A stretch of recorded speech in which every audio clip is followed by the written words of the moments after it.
हाँ जी, welcome back. कैसे हैं सभी लोग। आज का हमारा जो सेशन रहेगा वो इलास्टिसिटी ऑफ डिमांड का रहेगा। माइक्रो इकोनॉमिक्स का सबसे इंपॉर्टेंट टॉपिक।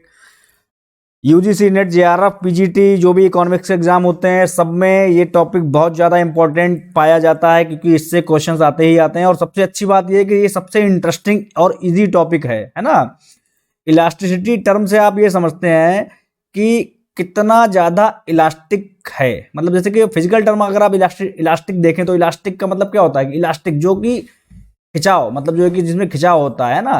जैसे कि अभी इतना है, जब हम खींचेंगे तो वो यहाँ पे इतना भी हो सकता है, ये इलास्टिक होता है ना। तो इलास्टिसिटी ऑफ डिमांड से हम क्या समझते हैं। इलास्टिसिटी ऑफ डिमांड क्या था कि चेंज इन डिमांड, डिमांड जो है कि वो उसमें चेंज आता है ना। कब? अब डिमांड में चेंज कब आता है? जब चेंज इन प्राइस। जब डिमांड में as per law of demand increases when price decreases and demand decreases when price increases, है ना, ऑफ एक पर्टिकुलर कम्युनिटी। तो यहाँ पर देखिए मैंने अपने हाथ से मेरे नोट्स बने हैं, है ना। तो ये मैंने कोशिश करी कि शॉर्टकट में, मतलब कम से कम शब्दों में पूरी बात कही है ना। जैसे कि अब बुक्स में क्या होता है कि भाई आप पढ़ते हैं तो बहुत ज़्यादा एलेबोरेट पूरा होता है। पूरा इलास्टिसिटी ऑफ डिमांड का चैप्टर पढ़ने में बहुत ज़्यादा प्रॉब्लम होती है ना। तो यहाँ पर मैंने सिंपलेस्ट लैंग्वेज में, यहाँ पर सिंपलेस्ट लैंग्वेज जो हो सकती है वहाँ पर ये मैंने यहाँ पे आपको बना के दे रखा है। The concept of elasticity of demand refers, किसको रेफर करता है? द डिग्री ऑफ रिस्पॉन्सिवनेस, मतलब रिस्पॉन्सिव मतलब चेंज, यहाँ पर कह सकते हैं change, the degree of change, है ना, of quantity demanded of a good to change in its price. मतलब प्राइस में जो चेंज होता है ना, प्राइस में जो चेंज होता है उस चेंज से उसकी क्वांटिटी डिमांड में कितना चेंज हो जाता है, ठीक है, उसको क्या हम कहते हैं? इलास्टिसिटी ऑफ डिमांड कहते हैं ना। तो अभी इलास्टिसिटी डिमांड जो है कि प्राइस से भी होती है कि प्राइस में चेंज हुआ, है ना, तो कितना क्वांटिटी में चेंज हुआ। या हम कह सकते हैं इलास्टिसिटी ऑफ जो है कि इनकम, है ना, कंज्यूमर की इनकम में कितना चेंज हुआ, इनकम में कितना चेंज हुआ, उससे जो है कि क्वांटिटी पे क्या असर पड़ गया, डिमांड पे। और जो है कि प्राइस ऑफ रिलेटेड गुड, इसे कहते हैं क्रॉस इलास्टिसिटी, है ना। तो ये तीनों इलास्टिसिटी जो भी टाइप्स हैं हम यहाँ पे समझेंगे। क्रॉस इलास्टिसिटी मतलब जो है कि जैसे मान लो कि चेंज जो है कि आपके टी के डिमांड में क्या चेंज हुआ, अगर जो है कि रिलेटेड गुड्स मतलब जैसे कि कॉफ़ी के प्राइस में जो चेंज हुआ है ना, प्राइस कॉफ़ी के प्राइस में चेंज होने से टी की डिमांड पर क्या असर पड़ा है, तो वो क्या है। तो मैं तीनों जो है कि यहाँ पर ये समझेंगे, cross elasticity, consumer income elasticity and यहाँ पर जो है कि प्राइस इलास्टिसिटी। तो सबसे पहले ये मैंने यहाँ पे देखो दे रखा है ये फॉर्मूला, जो एक तरीके से अभी हम मैथमेटिकली तौर पे देखेंगे, हालांकि अभी मैंने सिंपलेस्ट वे में यहाँ पे दे रखा है। प्राइस इलास्टिसिटी क्या हो गया है? Percentage change in quantity demanded upon percentage change in price, है ना। बहुत सिंपल है, इसको आप रटना बिल्कुल मत, रटिए बिल्कुल मत, समझिए केवल। अगर इनकम इलास्टिसिटी है, मतलब इनकम की वजह से इलास्टिसिटी, डिमांड में कितनी इलास्टिसिटी आई इनकम।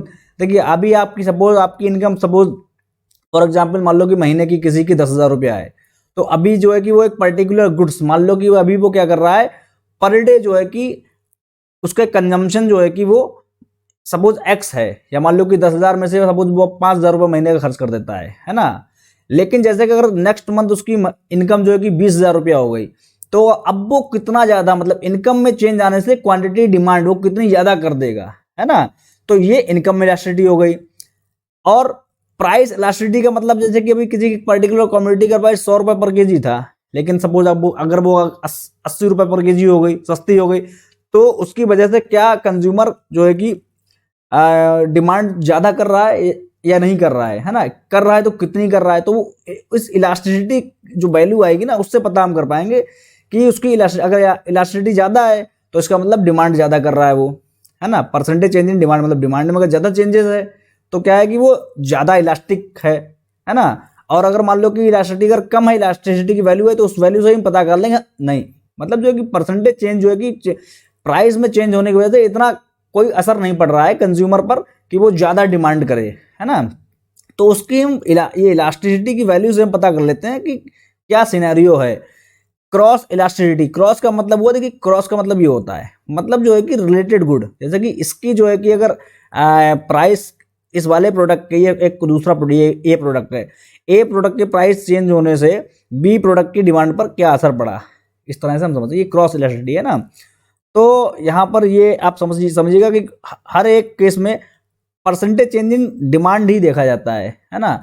अगर इनकम है तो वो नीचे इनकम आ जाएगा, क्रॉस इलास्टिसिटी है तो ये related good, price of related good आ जाएगा, और अगर प्राइस इलास्टिसिटी तो price percentage change in price आ जाएगा और सेम गुड का। As per law of demand, relationship between the demand and price is negative, so will be the demand negative. देखिए यहाँ पर क्या है कि जो as per law of demand है, रिलेशनशिप प्राइस और डिमांड क्या होती है, नेगेटिव होती है, क्योंकि प्राइस बढ़ता है तो डिमांड कम होती है, डिमांड है ना। प्राइस अगर मान लो कि गिरता है तो डिमांड यहाँ पर बढ़ती है, तो नेगेटिव होना रिलेशन। तो इसका मतलब ये भी हुआ कि यहाँ पर ये भी रिलेशन नेगेटिव होना चाहिए, लेकिन हम यहाँ पर इसको नेगेटिव नहीं ना लेकर के हम इसके इलास्टिसिटी की केवल मैग्नीट्यूड को कंसीडर करते हैं। देखिए मैंने लिखा मैग्नीट्यूड को केवल कंसीडर करते हैं, उसके रिस्पॉन्सिवनेस की क्वांटिटी में कितना रिस्पॉन्स आया है उसको हम यहाँ पर मैटर करते हैं। मैंने यहाँ पर लिख रखा है नेचर ऑफ इलास्टिसिटी, इलास्टिसिटी का नेचर कैसा कैसा होता है। देखिए इलास्टिसिटी क्या है कि जैसे कि सपोज यहाँ पर जैसे कि ये वाला है, यहाँ पर देखिए अभी आप अंदाज़ा लगा सकते हैं कि यहाँ पर देखिए ये वाला जो ग्राफ है यहाँ पर, तो ये जो है कि यहाँ पर प्राइस में चेंज देखिए कितना हुआ, प्राइस में चेंज इतना हुआ, और क्वांटिटी डिमांडेड देखिए इतनी ज़्यादा बढ़ गई है ना। मतलब प्राइस में चेंज हुआ कम, लेकिन क्वांटिटी डिमांड जो है कि वो ज़्यादा हो गई। तो ऐसे केस में क्या हुआ, इसका मतलब ये होगा कि क्वांटिटी डिमांड ऊपर होती है। भाई इलास्टिसिटी में क्या होता है, percentage change in quantity demand है ना, और परसेंटेज चेंज इन प्राइस। तो देखिए यहाँ पर अगर क्वांटिटी डिमांड ज़्यादा है, ये वाली टर्म जो है कि ये है मोर, और ये वाली निचला जो डिनोमिनेटर जो टर्म है वो है लेस, है ना। तो आप ये बताइए इसकी वैल्यू क्या होगी, एक से ज़्यादा होगी या एक से कम होगी। ऑब्वियसली इसकी वैल्यू जो it will be more than, यहाँ पर क्या है ये वाली जो वैल्यू है ये यहाँ पे ये मोर देन 1 होगी। तो इसीलिए क्या है कि elasticity is more than 1 in this case, है ना। तो यहाँ पर क्या, when quantity demanded increases in percent, then percentage change in price, then it is called elasticity, elastic demand and elasticity is greater than 1, है ना। तो ये क्या समझ लीजिएगा, जब जो है कि क्वांटिटी डिमांड जो है कि यहाँ पर कम होती है, प्राइस ज़्यादा बढ़ गया, चेंज इन प्राइस जो है कि ये है कि मोर है, और ऊपर वाली जो न्यूमरेटर टर्म है ये है लेस। तो ऑब्वियसली क्या है यहाँ पर क्या होगा कि इलास्टिसिटी ऑफ जो भी है ना, ये आपकी क्या होगी, लेस देन 1 होगी, वो यहाँ पर दे रखी है लेस देन 1, है ना। तो ये नेचर विषय आप ऐसे समझ सकते हैं। देखिए अब यहाँ पर हम ये भी कह सकते हैं कि ये जो है कि जब आपकी elasticity of demand more than 1 होती तो हम इसे कहते हैं क्या, इसको कहते हैं हम इलास्टिक, कि हाँ डिमांड जो है कि वो क्या है, इलास्टिक है।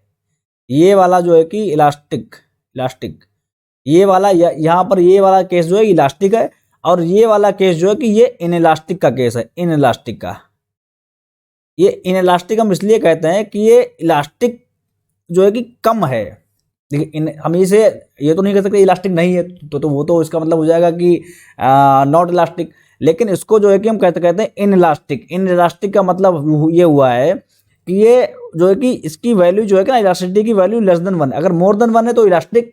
इतना मानिए कि value of elasticity if it is more than 1 then it is elastic, and if it is less than 1 then it is inelastic. ऐसे समझिए आप पूरी बात को, है ना। और उसके बाद जो है कि यहाँ पर one percentage change in quantity demand is equal to percentage change in price. जैसे कि देखिए यहाँ पर जितना परसेंटेज चेंज इन प्राइस हुआ और उतना ही परसेंटेज चेंज इन क्या हुआ, क्वांटिटी। तो भाई ये वाली टर्म और ये वाली टर्म तो बराबर हो गई, ये हो गया कैंसिल, बराबर है, तो ये क्या निकल गया 1। तो ये जो है कि यहाँ पर ये इसे कहते हैं यूनिटरी, इसे कहते हैं यूनिटरी इलास्टिसिटी ऑफ डिमांड, है ना। तो ये जो है कि आपका यूनिटरी इलास्टिसिटी ऑफ डिमांड हो जाएगा यहाँ पर, ठीक है, यूनिटरी इलास्टिक डिमांड, है ना। और यहाँ पे ई की वैल्यू इक्वल टू 1 होती है। परफेक्टली इनइलास्टिक, देखिए अब ये वाला जो केस है, देखिए अभी क्या था कि ये परफेक्टली अभी हमने जो है कि इनइलास्टिक की अभी बात ऊपर करी थी, है ना। लेकिन यहाँ पर जो परफेक्टली इनइलास्टिक का मतलब ये हो गया है, इनइलास्टिक वाले केस में क्या था, इलास्टिसिटी वाज लेस देन 1, लेकिन ये इतनी लेस हो गई कि जो है कि बिल्कुल 0 हो गई। भाई 1 से पहले कम होती चली जाए कोई चीज़ तो वो कहाँ जाएगी, 0 पर जाएगी ना।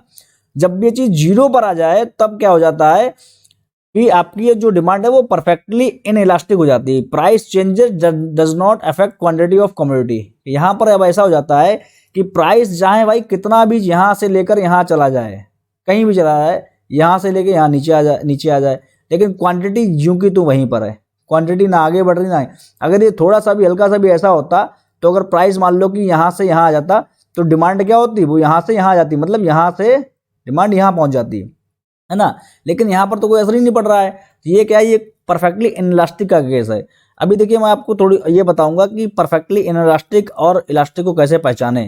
परफेक्टली इनइलास्टिक की तो ये सीधी से पहचान है, लेकिन इनइलास्टिक और इलास्टिक को कैसे पहचाने ये बताऊंगा अभी मैं आपको।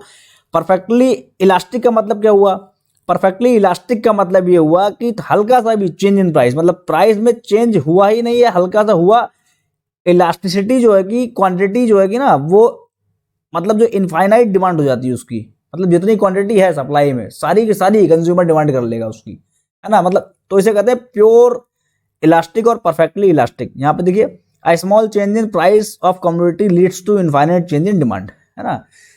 अभी देखिए यहाँ पर मैं आपको बता दूं कि ये देखो ये डिमांड का पूरा खेल क्या होता है। यहाँ पर देखिए डिमांड का खेल ये होता है कि देखिए यहाँ पर जैसे कि ये वाला जो केस है ये परफेक्टली इनइलास्टिक है, यहाँ पर ये है परफेक्टली इनइलास्टिक, ये है यहाँ परफेक्टली इलास्टिक है, ये वाला परफेक्टली इलास्टिक।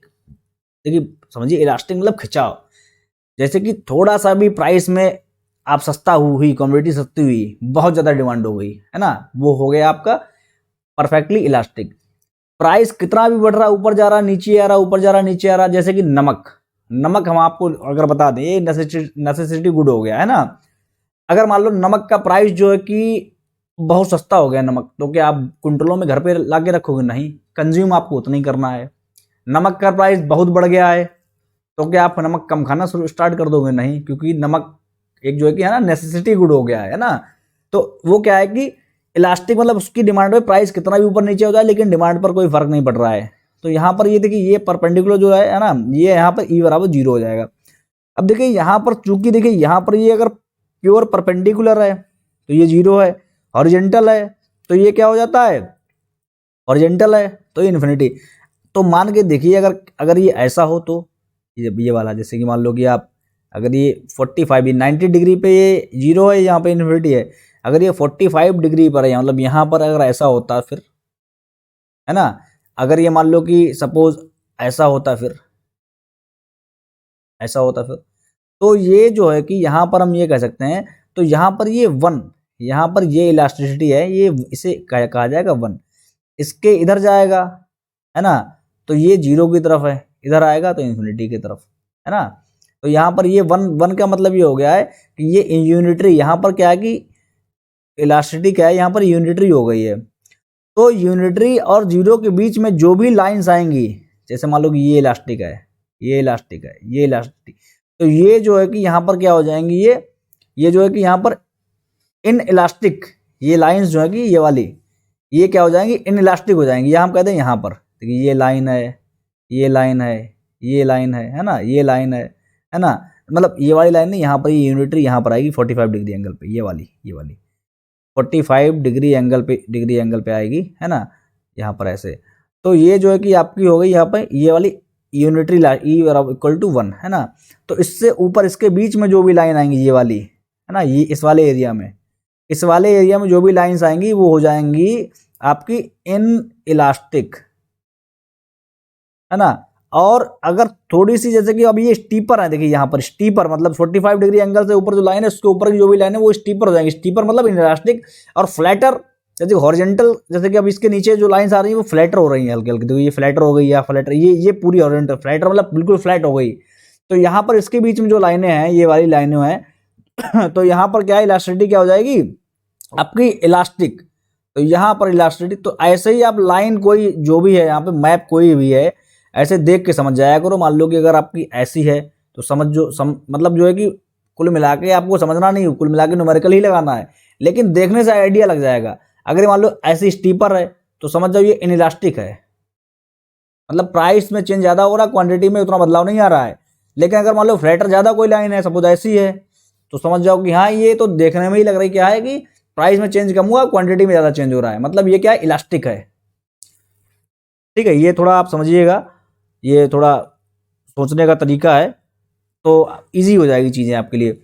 मैथमेटिकल फार्मूला जो एलएसटी के लिए होता है वो ये होता है कि वही सेम चीज़ यहाँ पर मैथमेटिकल तौर पे परसेंटेज, ये है चेंज, इसका मतलब है change, percentage change in Q quantity upon percentage change in price, है ना, कि प्राइस में चेंज होने से कितना क्वांटिटी में कितना चेंज आया है। अब देखिए परसेंटेज कैसे निकालते हैं, किसी भी चीज़ की परसेंटेज कैसे निकालते हैं कि change in quantity upon initial quantity, है ना, इनटू 100। ये तो निकल गया कि price percentage change in quantity upon price में कितना चेंज हुआ, परसेंटेज चेंज इन ये आपका चेंज इन प्राइस अपॉन जो है कि ये प्राइस है, ये पूरा प्राइस है ना, इनिशियल प्राइस जो भी है इनटू 100। तो ये आपका जो भी हो गया यहाँ पर अगर आप सिंप्लीफाई करेंगे 100 ये कट जाएगा आपका, है ना, ये आपका जो है कि इस तरीके से आएगा डेल क्यू अपॉन क्यू, है ना, ये पूरी चीज़ जो है कि मल्टीप्लाई में आएगी तो ये उल्टी हो जाएगी, पी ऊपर आ जाएगा, ठीक है, और आपका चेंज इन पी नीचे आ जाएगा। अब यहाँ पर हम क्या कर सकते हैं, इसको ऐसे लिख सकते हैं कि क्यू अपॉन ये वाला पी जो है यहाँ पे ले आएँ और ये क्यू यहाँ पे ले आएँ, तो ये इस तरह से पी अपॉन क्यू, तो वही फॉर्म यहाँ पे दे रखी है कि del Q upon del P multiply by P upon Q. तो ये वाला फॉर्मूला हो जाता है, नॉर्मल मेथड है ना। अभी हम न्यूमेरिकल्स करेंगे कुछ, उसमें हम इसका यूज़ करेंगे, है ना। उसके बाद जो है कि एक मिड पॉइंट मेथड होता है। मिड पॉइंट मेथड इसलिए होता है कि देखिए परसेंटेज चेंज कभी कभी क्या होता है कि जब हम निकालते हैं तो एक दो प्राइस होते हैं, जैसे कि मान लो कि प्राइस चेंज हुआ है, मान लो 6 रुपया प्राइस था कमोडिटी का, है ना, अब उससे जो है कि वो 4 रुपया, मतलब जो है कि डिक्रीज हो गया प्राइस, है ना। तो एक डिमांड जो है कि मान लो 80 रुपये से 120 रुपया हो गई, है ना। तो ये क्या हो गया आपका P1, ये P2, ये क्या थी Q1 और ये Q2। अगर हम परसेंटेज चेंज निकालेंगे तो क्या हो गया, कैसे निकालेंगे, परसेंटेज चेंज इन प्राइस क्या हो गया कि चेंज इन प्राइस मतलब 2 रुपया का चेंज आया, लेकिन जो है कि पुराना प्राइस क्या था 6 रुपया इंटू 100, यही तो आएगा भाई। तो यहाँ पर जो है जो भी है ना, यहाँ पर 1, यहाँ पर 3, यहाँ पे आएगा 33.3, है ना। लेकिन अगर हमने क्या इसको बेस माना, इस वाले प्राइस P1 को बेस माना, अगर हम इसको बेस मानेंगे तो ये परसेंटेज देखिए कितना आएगा, और प्राइस में कितना चेंज हुआ 6 से 4 पे का 2 का, ठीक है। और जो है कि प्राइस जो है कि यहाँ पे अगर हम 4 माने इंटू 100, ये देखिए वही सेम चीज प्राइस, तो ये कितना हो गया यहाँ पर, ये कितना हो गया यहाँ पर, ये 50, मतलब 50% प्राइस में। देखिए वही दो अगर हमने बेस लिए, अगर इसको बेस लिया तो प्राइस में चेंज 33.3% आ रहा है, इसको बेस लिया तो हमने प्राइस में चेंज क्या हो गया 50% आ रहा है। तो कभी कभी बच्चे इसमें कंफ्यूज आते हैं, और न्यूमेरिकल्स जब आते हैं, मान लो यूजीसी नेट में कभी कभी क्या होता है कि 2-3 ऑप्शन दे रखे हैं, तो जब हम इस मेथड से जब हम क्वेश्चन जो सोल्यूशन निकाल रहे हैं तो वो ऑप्शन ही वहाँ पे नहीं दे रखा होता है, तो हम कहते हैं अब ये कैसे, मतलब क्वेश्चन गलत है। क्वेश्चन गलत नहीं है, क्योंकि वहाँ पर आपको फिर ये मिड पॉइंट मेथड लगाना होता है, बस इसमें एक ही फर्क है, यही सेम फार्मूला ये है, ये फार्मूला जो है कि ये इसके सेम है, मतलब बस इसमें क्या है कि जो बेस जो हम यहाँ पर लेते हैं ना, परसेंटेज चेंज जो हम जो बेस वैल्यू लेते हैं, है ना, जैसे इनिशियल क्वांटिटी को हमने ले लिया यहाँ पे, और ये क्या ले लिया यहाँ पे जो आपका फाइनल प्राइस, तो यहाँ पर इनिशियल या फाइनल नाम लेकर के इसके बीच का ले लेते हैं, बस यही चेंज है, कुछ नहीं चेंज है। इनिशियल और फाइनल नाम लेकर, जैसे कि हम अभी 6 और 4 के बीच की वैल्यू क्या है 5, तो हम क्या करते हैं, कैसे निकालते हैं कि 6 + 4 अपॉन, मतलब क्यू प्राइस 1 प्राइस 2 को हमने ऐड कर दिया अपॉन 2 कर दिया, बस।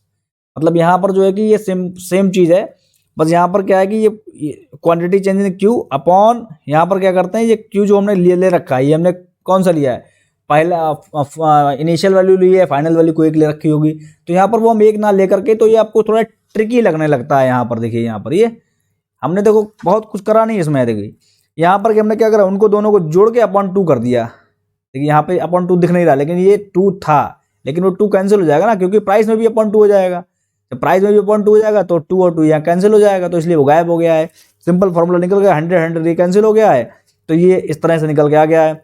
ऊपर क्यू ये वाला, देखिए यहाँ पर इस तरह से अगर फॉर्म में दे रखा होता है तो ये ऐसे चलाता है, सबसे नीचे की सबसे ऊपर से मल्टीप्लाई होती है, इसकी मल्टीप्लाई होती है, उसी फॉर्म में लिख आता है।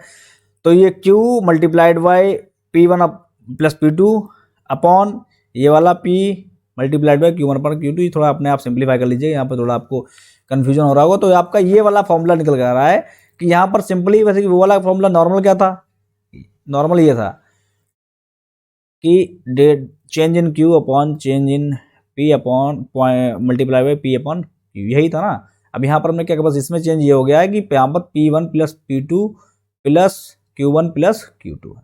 तो ये जो आपका जो है कि ये मिड पॉइंट मेथड होगा। अब देखिए यहाँ पर ये न्यूमेरिकल मैंने ले रखा है, न्यूमेरिकल एक लगा लेते हैं। यहाँ पे बोल रहा है कि price of a good falls, price of a good falls from 6 to 4, 6 से 4 पे चली जाती है ना, जो मैंने अभी ऊपर लिया था। तो यहाँ पर चेंज इन प्राइस कितना हो गया है, चेंज इन प्राइस हो गया 2, है ना, per unit. And due to this quantity demanded increase from 80 to 120, मतलब अब क्यू में चेंज कितना हो गया है, 80 से 120 हो गया है ना। तो डेल क्यू कितना हो गया यहाँ पे आपका 40 यूनिट हो गया है ना। देखिए यहाँ पर अब ये माइनस के साइंस को जैसे कि यहाँ पे देखिए 6 से 4 हो गया है, तो ये 2 आया है, और 80 से 120 हो गया है ना। तो 80 माइनस 120 इस तरीके से करेंगे, ना करके हम 120 माइनस 80 जो भी करेंगे तो वो हम उसको माइनस कंसीडर नहीं करेंगे, क्योंकि इलास्टिसिटी में क्या होता है कि लेते हैं माइनस साइन, लेकिन वो माइनस हम मैग्नीट्यूड जो होता है उसको मानते हैं, है ना। तो यहाँ पर जो है कि ये क्यू डिफरेंस इतना आ गया है। अगर हम इसको नॉर्मल फार्मूला से करें तो नॉर्मल फार्मूला हमारा क्या कहता है, परसेंटेज चेंज इन क्यू, है ना। ये नॉर्मल फार्मूला हमारा ये है कि del Q upon del P और पी अपान क्यू, है ना। तो ये डेल क्यू हमारा क्या हो गया 40 हो गया है, और पी कितना हो गया 2 हो गया है, और प्राइस जो है कि वो हमारा इनिशियल कितना है 6 है ना, और क्वांटिटी हमारी इनिशियल कितनी 80 है ना। तो यहाँ पर ये क्या हो गया देखिए 42 जा 2 3 जा, यहाँ पर 3/2, मतलब क्या है 1.5, है ना। ये हमारा नॉर्मल उससे मेथड से आया है। अब हम यहाँ पे दूसरा मेथड क्या लेते हैं, हमारा मिड पॉइंट। मिड पॉइंट का फॉर्मूला क्या है, del P upon del Q, यहाँ पर डेल क्यू मतलब क्यू ऊपर चेंज, ऊपर हमेशा क्यू आएगा ऊपर, क्योंकि प्राइस में तो चेंज होगा ना, चेंज इन प्राइस, है ना। Rate in change in price, rate in मतलब किस में चेंज हो रहा, तो पी में, तो पी हमेशा नीचे है ना। और यहाँ पर क्या हो जाएगा P1 प्लस P2 अपान Q1 प्लस Q2। तो यहाँ पर ये हो गया है डेल क्यू, अब चेंज इन कितना है 40 है, क्वांटिटी में आया, प्राइस में चेंज कितना है 2, है ना। अब प्राइस 1 प्राइस 2 कितना है 6 और 2 कितना हो गया 6 प्लस 2 6 प्लस 2, नोट ही कर देते हैं कन्फ्यूजन ना हो, 80 प्लस 120, है ना। तो यहाँ पर क्या हो गया कि 40 अपान 2 इंटू, यहाँ पर हो गया ऊपर 8 और यहाँ पर नीचे हो गया 200, 0 0 1 जा 4 5 जा 20, है ना। अब यहाँ पर कितना हो गया है 8/10, देखो आ गया ना, डिफरेंट आया ना, डिफरेंट आया ना, डिफरेंट मतलब डिफरेंट जो है कि वही सेम अलग अलग दो मेथड से क्या हो गया कि यहाँ पर डिफरेंट। देखिए मैं आपको अगर इसका आंसर जहाँ से मैंने ये सोर्स से उठाया है ये जो भी है, तो यहाँ पर इसका जो आंसर है वो मैं आपको आंसर बता देता हूँ कि यहाँ पर इसका आंसर कितना है। तो है ना, देखिए जो डिफरेंट डिफरेंट जो है कि दोनों आंसर है, वहाँ पर 1.5 आया है और यहाँ पर क्या है कि 0.8 आ गया। तो ये चीज़ें हैं, तो यहाँ पर कहते हैं कि इसीलिए जो है कि यहाँ पे हम डिफरेंट डिफरेंट फार्मूला जो है कि यहाँ पर हम यूज करते हैं। यहाँ पर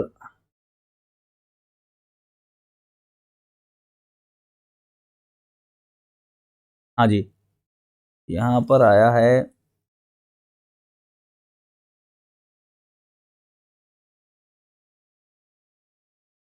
यहाँ पे तो 1 आया है, यहाँ पे इसमें तो बिल्कुल ही अलग है। यहाँ पे देखिए 1.5 आया है, यहाँ पर 0.8 आया है, उसमें तो बिल्कुल ही अलग आंसर 1 दे रखा है। तो हो सकता है हमने और मिड पॉइंट से ही यहाँ पे सॉल्यूशन दे रखा है, मिड पॉइंट से ही यहाँ पर सॉल्यूशन दे रखा है, और मिड पॉइंट से सॉल्यूशन देने पे जो है कि यहाँ पर बिल्कुल ही चेंज आ गया है।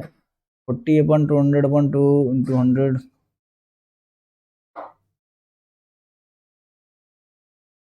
यहाँ पर देखिए यहाँ पर जो हमने क्वांटिटी,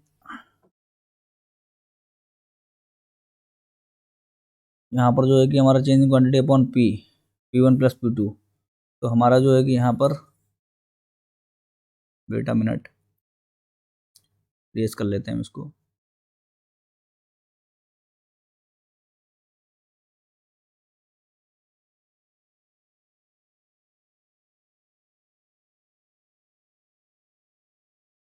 थोड़ा स्पेस कर लेते हैं।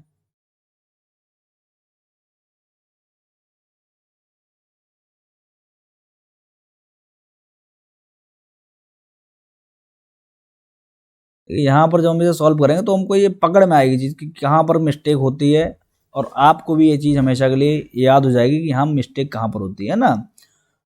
तो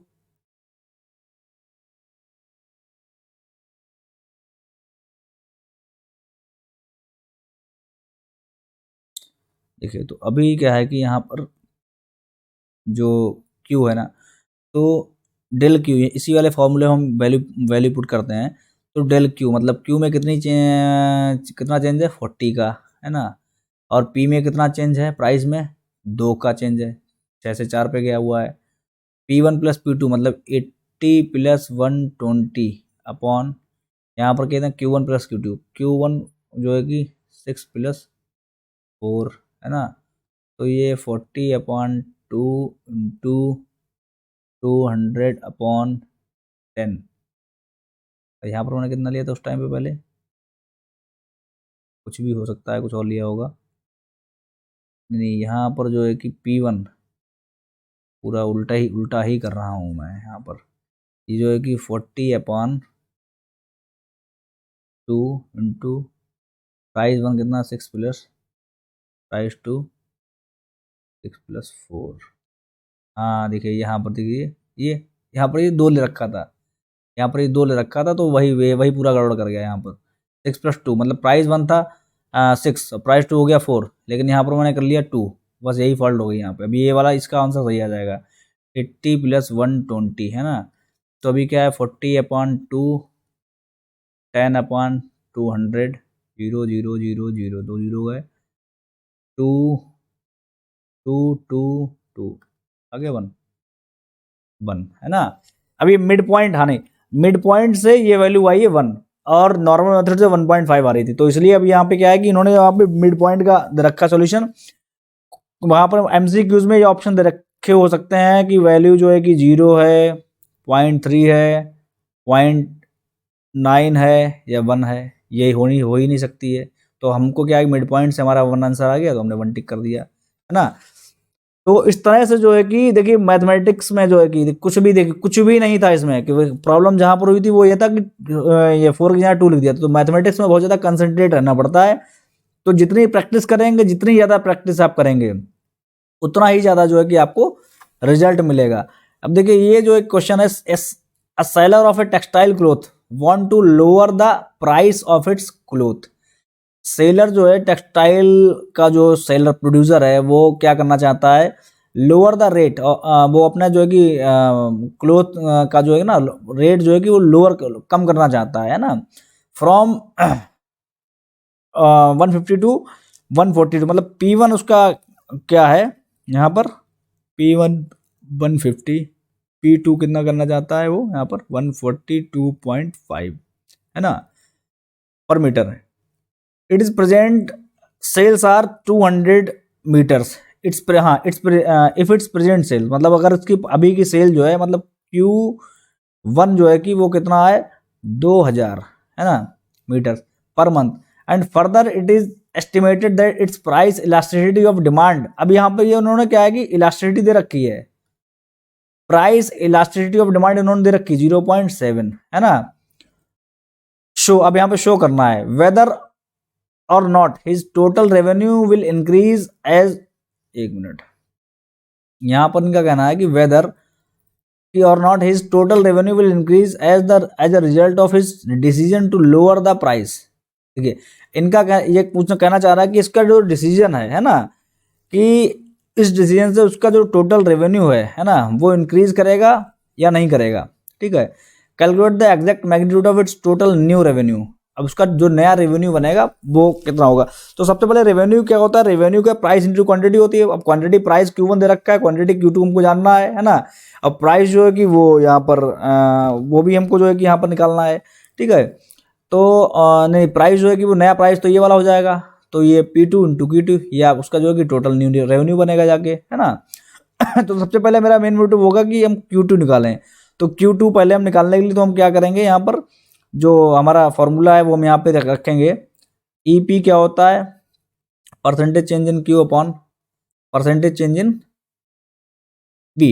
ठीक है, अब प्लस यहाँ पे हो जाएगा P1 प्लस P2, यहाँ पर मल्टीप्लाई है ना, ये और यहाँ पर हो जाएगा Q1 प्लस Q2, ठीक है ना। अब देखिए यहाँ पर ये वाला हम आगे फर्दर नोट करेंगे। Change in quantity, change in quantity कितनी, चेंज इन क्वांटिटी हमको मालूम ही नहीं है ना, चेंज इन क्वांटिटी हमको मालूम ही नहीं है ना। तो यहाँ पर हम ये कर सकते हैं कि ये वाला अब चेंज इन क्वांटिटी हमको मालूम नहीं है, अब यहाँ पे अगर Q2 भी नहीं मालूम होगा हमको, तो ये क्या है कि हम यहाँ पर आगे फर्दर सॉल्व भी इसको नहीं कर पाएंगे, क्योंकि दो दो वैल्यू हैं और एक तो भाई दो वैल्यू एक न्यूमेरिकल से जो है कि कैसे निकल नहीं पाएगी। तो यहाँ पर हम जो है कि ये वाला मेथड ना लेकर के हम सिंपल मेथड लेते हैं। तो यहाँ पर क्या है कि वो वाला क्या हो गया कि percentage in quantity upon percentage in price, ठीक है। और यहाँ पर क्या करेंगे P अपॉन Q, ठीक है। तो यहाँ पर परसेंटेज चेंज इन Q, वो तो हमको मालूम नहीं है कितनी चेंज हुई परसेंटेज, ठीक है, क्योंकि हमें Q2 की वैल्यू नहीं मालूम है। परसेंटेज चेंज इन P हमको जो है कि यहाँ पर मालूम है, ठीक है, वो कितनी परसेंटेज की 150 से जो है कि 100 मतलब 7.5 समथिंग यहाँ पर आएगा 7.5 है ना। और उसके बाद जो है कि यहाँ पर इनटू प्राइस, इनिशियल प्राइस था वो कितना आपका है 150, और आपका जो इनिशियल क्वांटिटी थी वो कितनी थी 2000 है ना। और ये ईपी मतलब जो है कि ये इलास्टिसिटी कितनी दे रखी थी 0.7 है ना। तो ये जो है कि इसको हम सॉल्व करेंगे इसको, ठीक है। तो इसको हम सॉल्व करेंगे। यहाँ पर देखिए यहाँ से स्टार्ट करते हैं इसको, यहाँ से ये स्पेस हमारे पास है थोड़ा और ऊपर, हाँ स्पेस है मतलब भर का, ठीक है। तो अभी जो है कि यहाँ पर स्पेस मैंने छोड़ रखा, मुझे मालूम था इसका कुछ लंबा ही सॉल्यूशन निकलेगा। तो यहाँ पर जो है कि ये जो है कि यहाँ पर अगर हम देखें तो ये आपका del Q upon 7.5 equal to अगर कर दें तो ये मल्टीप्लाई में उधर हो जाएगा डिवीजन में, तो ये आपका 0.7, और डिवीज़न में अगर ये हो जाएगा तो 2000 चला जाएगा ऊपर और 150 चला जाएगा नीचे, है ना। तो ये हमारा 2000 है ये वाला, ठीक है। और डेल Q अगर हम करें तो आपका हो जाएगा 0.7 into 200 into 7.5 upon 15 del Q equal to, ठीक है। तो यहाँ पर जो है कि ये 1 जा हो जाएगा, ये 2 जा हो जाएगा, और यहाँ पर इसकी क्वांटिटी 100 हो जाएगी। और जब इसकी क्वांटिटी 100 हो जाएगी तो यहाँ पर जो है कि निकल के आ रहा है 70, है ना, मानोगे 100 इंटू 0.7 कितना हो गया है 70, ठीक है। 100 इंटू 0.7 70, तो ये जो है कि डेल Q की, तो मतलब जो है कि क्वांटिटी भाई अगर वो प्राइस जो है कि यहाँ पर प्राइस जो है कि वो कम कर रहा है ना, तो क्वांटिटी क्या होगी भाई बढ़ेगी ना। भाई प्राइस कम कर रहा है तो क्वांटिटी बढ़ेगी, तो मतलब इनिशियल क्वांटिटी थी 2000, अब तो Q2 कितना हो जाएगा, क्वांटिटी बढ़ेगी 2000 से 70 डिफरेंस आ रहा है, तो Q2 की जो वैल्यू निकल के आएगी वो 2000 प्लस 70, Q2 की वैल्यू निकल के आई है 2070 ना, ये वैल्यू निकल के आई है Q2 की। अब ये कह रहा है कि यहाँ फर्स्ट क्वेश्चन है यहाँ पे, whether or not his total revenue will increase as the result of his decision or lower the price. अब देखिए टोटल रेवेन्यू इंक्रीज करेगा या नहीं करेगा, तो ये टोटल रेवेन्यू मतलब Q2 P2, यहाँ पर होगा P2 इंटू Q2, ठीक है। ये टोटल रेवेन्यू है ना, टोटल रेवेन्यू, ये प्रॉफिट का निशान है, ये यहाँ पे टोटल रेवेन्यू, ठीक है। तो यहाँ पर क्या है कि P2 कितना है भाई 142.5 इंटू, ठीक है। तो यहाँ पर ये टोटल रेवेन्यू कितना निकल कर आ रहा है, ये जरा कैलकुलेटर देना, कैलकुलेटर एक मिनट, कैलकुलेटर फोन दो, फोन से करना है, अच्छा ठीक है। हाँ देखिए यहाँ पर जो है कि 142.5 इंटू आपका जो है कि 2070, ठीक है। तो यहाँ पर जो है कि रेवेन्यू बन रहा है यहाँ पर 294,975। कैलकुलेटर का भाई यूज़ कर लीजिएगा, है ना, क्योंकि एग्ज़ाम में तो नहीं कर सकते, यहाँ पर तुम कर ही सकते हैं। हाँ तो यहाँ पर तो और देखिए यहाँ पर ये क्या है कि ये TR ये न्यू है, है ना ये। अब उसका पुराना TR क्या था, पुराना TR था उसका कि P1 इंटू Q1, है ना। तो P1 कितना था 150 और Q1 कितना था 2000, तो यहाँ पर कितना हो गया 30, ये तो ऐसे निकाल लेंगे हम, 5 2 30, 0 1 1 2 3, क्या हो गया भाई लोअर हो गया, है ना। तो यहाँ पर क्या है उसका नया जो डिसीजन उसका था, whether not is total revenue will increase as a result of a decision to lower, तो यहाँ पे इसका आंसर हो जाएगा no, his total revenue will not be increasing, है ना, ये कम हो जाएगा। उसके बाद जो है calculate the exact magnitude of its total revenue, तो एग्जैक्ट मैग्नीट्यूड हमने निकाल दिया टोटल रेवेन्यू का, ये वाला, है ना। तो यही वाला जो कि अभी हम इसका आंसर देख लेते हैं, क्योंकि मैंने इसका ये भी एक सोर्स से लिया था क्वेश्चन। तो यहाँ पर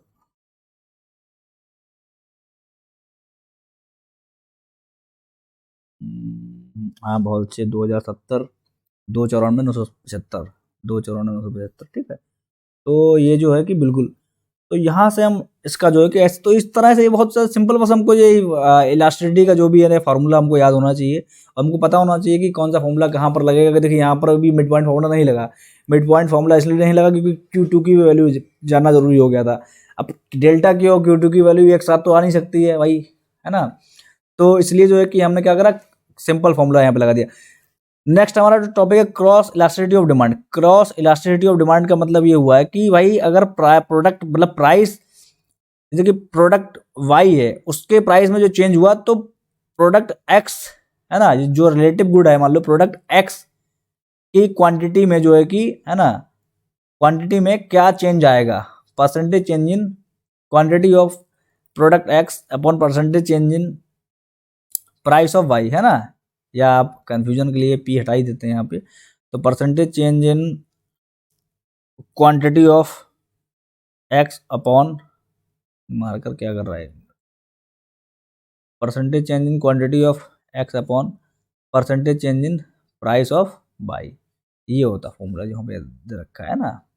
तो इसको जब हम परसेंटेज वही निकालेंगे तो इंटू 100 हो जाएगा भाई, इंटू 100 हो जाएगा, 100 कैंसिल हो गया, बाकी ये आपका क्या हो गया क्यू एक्स अपॉन, ये इस तरह से आएगा Q x upon Q x, है ना। ये आपका पूरा मल्टीप्लाई में ऊपर आएगा, मल्टीप्लाई में हो जाएगा, है ना, मल्टीप्लाई में हो जाएगा, तो ये उल्टा हो जाएगा पूरा। तो यहाँ पर क्या हो जाएगा P Y upon del P Y, तो यहाँ पर हमने पी वाई को यहाँ लिए गए और क्यू एक्स को हम यहाँ लिए गए, तो हमारा ये वाला निकल गया है, ठीक है।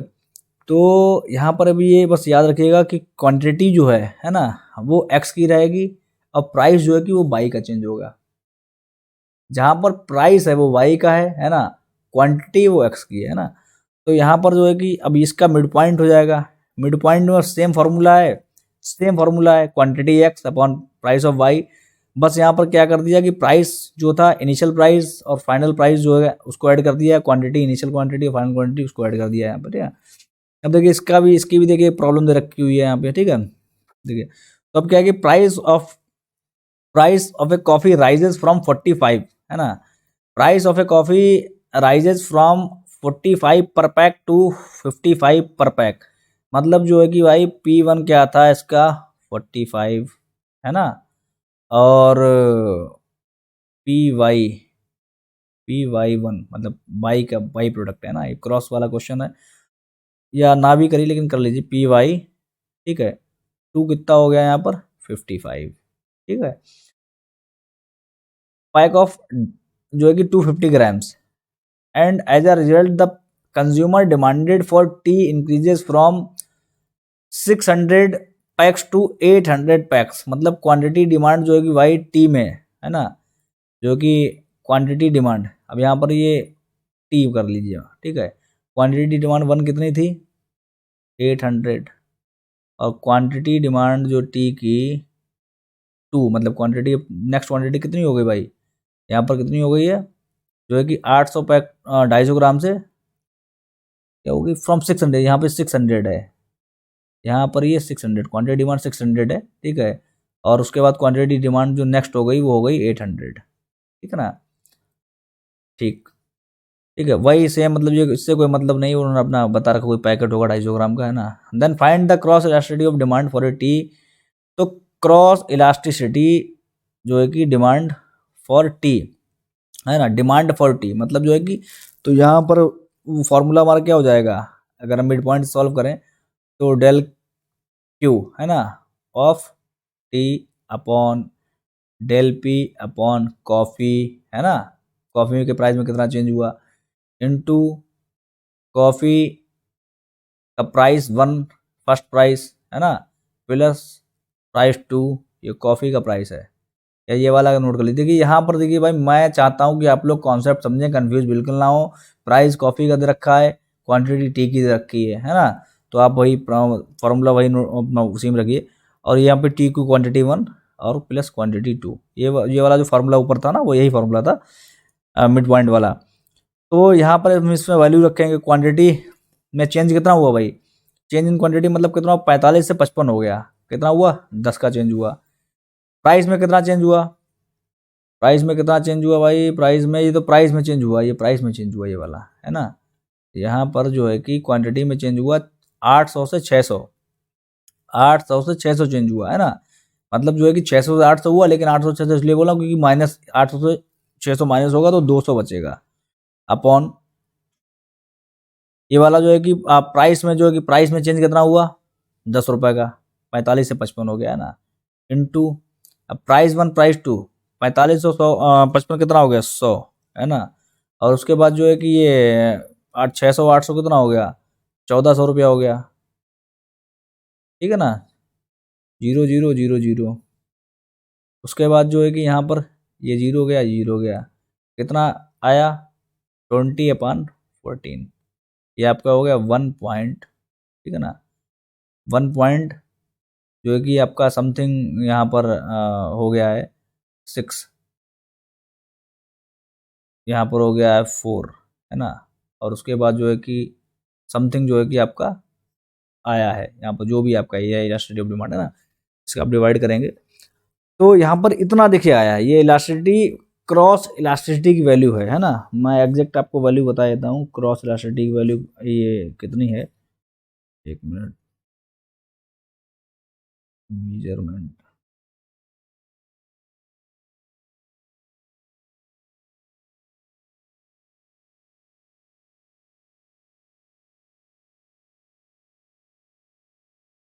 हाँ तो इसकी जो है कि यहाँ पर न्यूमेरिकली दे रखा था, और उसकी जो वैल्यू है आई है 1.43, है ना, 1.43, तो वो आप निकाल लीजिएगा, ठीक है। उसके बाद जो है कि यहाँ पे नोट में मैंने दे रखा है, cross elasticity of demand between substitute is positive and between complementary good is negative. देखिए इसलिए होता है cross elasticity of demand between substitute, देखिए सब्स्टिट्यूट में क्या होता है, जैसे कि टी एंड कॉफ़ी, ये सब्स्टिट्यूट है, मतलब सब परफेक्टली सब्स्टिट्यूट है, इनके बीच में क्या है, इलास्टिसिटी क्या होती है, पॉजिटिव होती है, क्यों होती है, अगर भाई मान लो टी की जो कीमत है, टी का जो प्राइस है वो बढ़ गया, तो कॉफ़ी की डिमांड बढ़ेगी कि नहीं बढ़ेगी बताइए, क्योंकि टी की, अगर टी के दाम बढ़ गए तो लोग क्या करेंगे, कॉफ़ी पीना ज़्यादा पसंद करेंगे, क्योंकि टी की कीमत बढ़ गई है। भाई चाय की पत्ती मान लो कि, अगर मान लो कि महंगी हो जाए तो लोग क्या करेंगे, भाई चलो कॉफ़ी से काम चलाने, कॉफ़ी अपनी सस्ती है ना, तो इसकी भी डिमांड बढ़ जाएगी, मतलब ये बड़ा सेम एरो है, तो ये पॉजिटिव रिलेशन है ना। उसके बाद कॉम्प्लीमेंट्री में क्या है, कॉम्प्लीमेंट्री में हो गया टी एंड मिल्क, कॉम्प्लीमेंट एक दूसरे के पूरक है ना। अब बताओ कि भाई मिल्क अगर महंगा हो जाएगा तो टी तो ऑटोमेटिक महंगी हो जाएगी, तो टी की क्या, कि जब मिल्क महंगा, जैसे कि जब टी महंगी हो गई है तो क्या करेंगे लोग, मिल्क की डिमांड कम कर देंगे, जब जो टी बनाने वाला व्यक्ति है, जब टी बहुत महंगी हो जाएगी, है ना, जब टी महंगी हो जाएगी तो फिर तो वो कॉफ़ी की तरफ, कॉफ़ी तो भाई कॉफ़ी तरफ जाएगा, वो भी दूध से बनती, तो यहाँ पे एग्जाम्पल गलत हो गया, लेकिन ये एग्जाम्पल गलत इसलिए नहीं माना जाएगा क्योंकि टी और मिल्क जो है कि ये कॉम्प्लीमेंट्री गुड माने जाते हैं, है ना। अगर मान लो कॉफ़ी सपोज है ही नहीं, टी है, अगर टी मान लो कि भाई महंगी हो, तो इसलिए जो है कि महंगी की डिमांड ही कम हो रही है, जब डिमांड कम हो रही तो फिर क्या कि दूध ही क्यों नहीं खरीदा जाएगा फिर वो, है ना। या मान लो कि जो है कि कोई और दूसरा कॉम्प्लीमेंट्री, जैसे कार एंड पेट्रोल, यहाँ पे कार एंड पेट्रोल, अब जैसे मान लो पेट्रोल जो है कि अगर महंगा हो रहा है तो कार की डिमांड कम हो जाएगी ना, भाई कार की डिमांड कम होगी, नेगेटिव रिलेशन है, तो इसलिए जो है कि complementary good is negative. Elasticity cross elasticity of substitution of substitute positive is positive and complementary good is negative, जो भी है ना। Income elasticity of demand, income elasticity क्या होती है, वही change in income, percentage change in income and due to with percentage change in आपकी quantity, ठीक है। तो यहाँ पर वही है कि हमारी इनकम में चेंज होने से कितना ज़्यादा जो है कि क्वांटिटी पे फर्क पड़ता है जो हम खरीदते हैं, है ना। उसके भी दो मेथड है, वही सेम मेथड है, उसको उसमें बस आगे जो है एम में यहाँ पर M2 प्लस M1 कर दिया, है ना। पुरानी इनकम क्या थी, अब इनकम क्या है, और जो है कि अब इनकम, अब क्वांटिटी क्या है, पुरानी क्वांटिटी क्या थी, ये दोनों को ऐड कर दिया, तो यहाँ पर ये वाला बन गया। उसके बाद ये नोट जो हमने रखे हैं यहाँ पे, inferior good has negative income elasticity, ठीक है। Inferior good has negative income, inferior good वो होते हैं जो सस्ते होते हैं, है ना। जैसे कि जो जब आदमी जो है कि एक तरीके से काम चलाऊ चीज़ होती है ना, तो जब जैसे कि अब इनकम बढ़ रही है तो इन्फीरियर गुड की डिमांड क्या होगी, कम होगी, है ना। क्योंकि भाई वो अच्छी मतलब जो है कि ज़्यादा लग्जरी चीज़ें पसंद करेगा, है ना। तो यहाँ पे क्या होगी, ये नेगेटिव है, रिलेशन तो वो नेगेटिव है ना। जैसे जैसे इसकी इनकम बढ़ी, इन्फीरियर गुड की डिमांड घटी। नॉर्मल गुड में क्या है, ये पॉजिटिव है। नॉर्मल गुड कुछ भी हो गया, नॉर्मल, ठीक है ना, वो खराब भी नहीं है ना। तो जैसे जैसे भाई उसकी जो है कि इनकम बढ़ी, उसका कंजम्पशन बढ़ेगा, कि भाई पैसा बढ़ रहा आ रहा है ज़्यादा, तो वो ज़्यादा कंजम्पशन करेगा। लग्जरी गुड में क्या होता है, लग्जरी गुड में क्या होता है, लग्जरी गुड का केस ये होता है कि इनकम बढ़ रही है लेकिन उससे भी ज़्यादा जो है कि डिमांड जो है कि जो है कि बढ़ जाती है ना, लग्जरी गुड्स की। कि इनकम बढ़ी नहीं कि जो है कि लग्जरी लाइफ लोग जीना स्टार्ट कर देते हैं, है ना। तो इसलिए जो है कि उसकी जो है कि इनकम इलास्टिसिटी 1 हो जाती है ना। कि इनकम नीचे तो कम है और डिमांड ज़्यादा हो गई, ऊपर वाला न्यूमरेटर ज़्यादा हो गया, है ना। इनकम कम ही है तो क्या है कि मोर देन 1 हो गया। एंड नेसेसिटी गुड, नेसेसिटी क्या होता है, जो जरूरी चीज़ें होती हैं, जरूरी चीज़ें जो होती हैं ना। जैसे कि अब खाना है भाई, फूड है, नेसेसिटी है हमारी। अब भाई ऐसा तो है नहीं कि जो है कि इनकम बढ़ गई तो बहुत ज़्यादा खाना खाने लगेंगे, ऐसा नहीं, खाओगे उतना ही भाई आप। क्वालिटी यहाँ चेंज कर दोगे वो अलग चीज़ है, लेकिन नेसेसिटी मान लो नमक है, नेसेसिटी है, अब ज़्यादा खाने लगोगे क्या इनकम बढ़ जाएगी, तो नहीं। तो इसीलिए क्या है कि भाई वो छोटा का छोटा इनकम बड़ी होती चली जा रही है, बड़ी होती चली है और बड़ी होती चली जा रही है। ये छोटा छोटा ही है, ऊपर न्यूमरेटर छोटा है तो ऑटोमेटिक जो है कि लेस देन 1 आंसर आएगा जो भी है ना। तो इसीलिए जो है कि इलास्टिसिटी लेस देन 1 होती है। Elasticity of substitution, elasticity of substitution, substitution की इलास्टिसिटी, देखिए आपने देखा होगा ना, मैंने पढ़ाया था कि सब्सटीट्यूशन की एक वो होती है, पावर होती है कि कितनी हद तक जो है कि कोई भी जो है कि ये इंडिफरेंस कर्व, आईसी कर्व था, तो कहते हैं कि जितना ज़्यादा ये जो है आपका इस तरह से फ्लैटर होगा उतना ज़्यादा सब्सटीट्यूशन अच्छा होगा, है ना। तो सब्सटीट्यूशन का मतलब होता है कि ये डिमिनिशिंग है या जो है कि नहीं है डिमिनिशिंग, है ना। तो जैसे कि मान लो कि अब इस वाले केस में क्या है कि यहाँ पर जो है कि जैसे जैसे जैसे मान लो यहाँ पर ये वाला पॉइंट था, ये वाला पॉइंट था, अब इस वाले पॉइंट पे आने के लिए क्या है कि भाई डिमिनिश हो रहा है ना। पहले पहले जो है कि उसने इतना बाई सब्स्टिट्यूट कर दिया, है ना, 1x पाने के लिए। अब जो है कि उसने जो है कि इतना सा ही वाई उसने लूज करा दूसरे एक्स को पाने के लिए, है ना। मतलब एक्स मतलब कोई कम्युनिटी। तो यहाँ पर क्या है कि वो उसका इलास्टिसिटी, उसकी इलास्टिसिटी कितनी है ना। तो ये उसका एक फॉर्मूला है, proportionate change in the amount of X with respect to Y upon proportionate decrease in the marginal rate of substitution of X for Y. तो ये जो है कि इसका एक फॉर्मूला है पूरा, ये फॉर्मूला आप याद कर लीजिएगा। इस फॉर्मूले पे बेस्ड क्वेश्चंस मैं 1-2 निकाल के लाऊंगा, वो मैं नेक्स्ट लेक्चर में आपको सॉल्व करवाऊंगा। तो ये तब तक के लिए फॉर्मूला आप याद कर लीजिएगा। थोड़ा सा हल्का सा टिपिकल आपको लग रहा होगा देखने में, लेकिन है नहीं, क्योंकि एक बार ये आप देखिए यहाँ पर ये इलास्टिसिटी ऑफ सब्स्टिट्यूशन में देखिए यहाँ पर जो है कि जो आपका ये वाला जो पार्ट हो गया है ना। तो ये आपका चेंज इन, ये है change in proportionate change in the amount of X with respect to Y, है ना। तो आपका जो है कि यहाँ पर क्यू वाई अपॉन ये आपका जो है कि केवल यहाँ पर ये चेंज है, change in proportionate change in the amount of X with respect to Y, और यहाँ पर जो है कि केवल जो है कि प्रोपोर्शनेट चेंज, ठीक है, in amount of X with respect to Y. यहाँ पर ये इतना है क्यू वाई, और डिवाइडेड वाई क्या है कि proportionate decrease, change in proportionate decrease in the marginal rate of substitution of X for Y, है ना। तो यहाँ पर जो है कि ये वाली आपकी वैल्यू आ जाएगी। ये थोड़ा जब मैं न्यूमेरिकल करवाऊंगा तब जो है कि मैं आपको इस पर बता दूंगा कि कैसे क्या इसको जो है कि आपको याद करना है, क्योंकि 2-4 न्यूमेरिकल आप लगाओगे तो ऑटोमेटिक याद हो जाता है।